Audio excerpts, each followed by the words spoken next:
Армысыздар, құрметті қазақ елі, құрметті ағайындар. Алла амандығын берсін барлықтарыңызға. Алматы қаласында болып жатқан жағдайды барлықтарыңыз естіп жатырсыздар.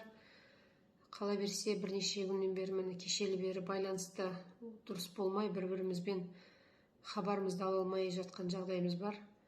Алла жар болсын. Кеше алаңда болған жағдай, шынын айтсам, қатты үрейлендіріп отыр. Өзім барып қатысып, өзім сонда болып, өз көзіммен көріп қайттым. Сіздерге айтып, осы жерде отырған жастар болсын, барлық қазақ еліне өтініш. Мен өз көзіммен көріп келдім кеше. Сондай жаңағы кәдімгі қарапайым халықтың ортасында жаңағы арандатушылар өте көп жүр. Кәдімгідей арандатып, жаңағы азғырып жүр.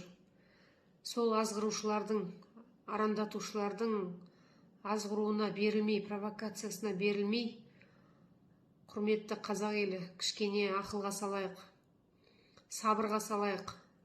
Бұл қиратсақ та, бүліндірсек те, бұл барлығы өзіміздің жер, өзіміздің мүлік. Енді мүлік бұлай тұрсын, басқа бұлай тұрсын, қазір адамдардың шығыны болып жатыр. Сондықтан құрметті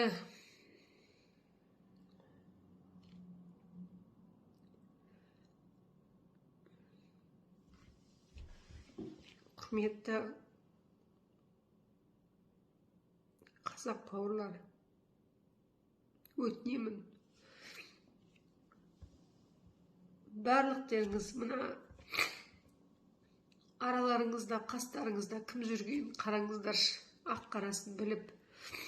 Ілесетін адамдар бар, бірақ ілеспей бұлай бұрылып кететін адамдар бар. Сондықтан қастарыңызда жүрген кейбір провокаторлардың жаңағы қайсы шын, қайсы өтірік айтып жатқанын білмей қалдық, ол рас.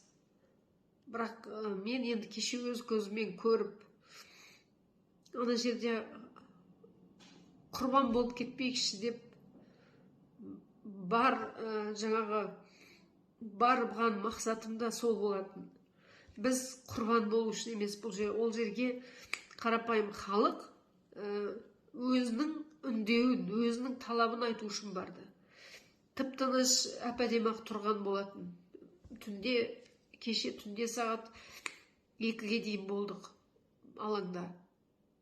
Сол уақытқа дейін ол жерде ешқандай қақтығыс, ешқандай жаңағындай жарақат алған, басқа төбелес, онда ештеңе болған жоқ болатын.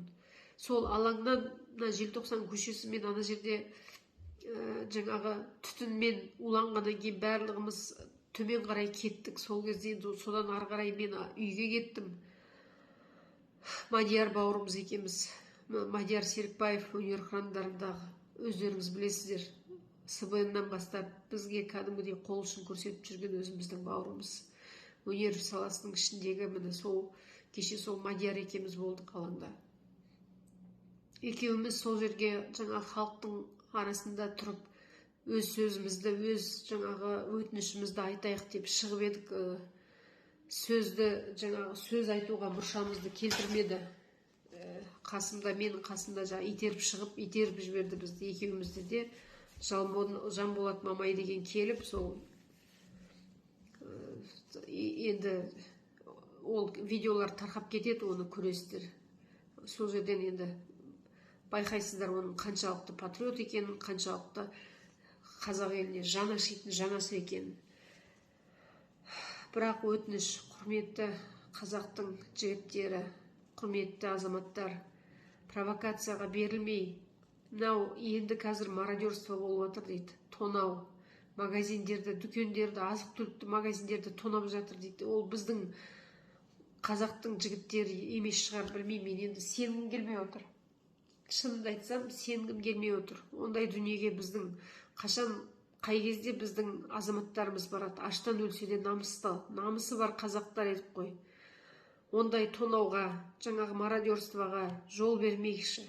Мынау провокацияға берілмеңіздерші, өтініш. Сіздердің әрқайсыларыңыздың амандықтарыңыз керек, әрқайсыларыңыз аман есен үйлеріңізге жетуіңіз керексіздер. ана алаңнан әрқайсыңыз аяғыңыз бүтін, қолыңыз бүтін болып келіп, сол аяқ қолыңыз бүтін болып үйлеріңізге қайтуыңыз керексіздер. Жартыларыңыз түрмеге, жартыларыңыз больницаға, жартыларыңыз моргтан шықпаңыздаршы. Құрбан болатын заман емес. Айналдырған 6 қазақ, санаулы саусақпен санаулы қазақпыз. Сондықтан құрметті ағайындар, сабыр сақтап ақылға келіңіздерші.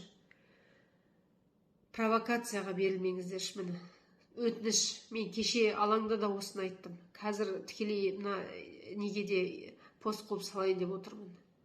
Алла жар болсын, Алла амандығын берсін.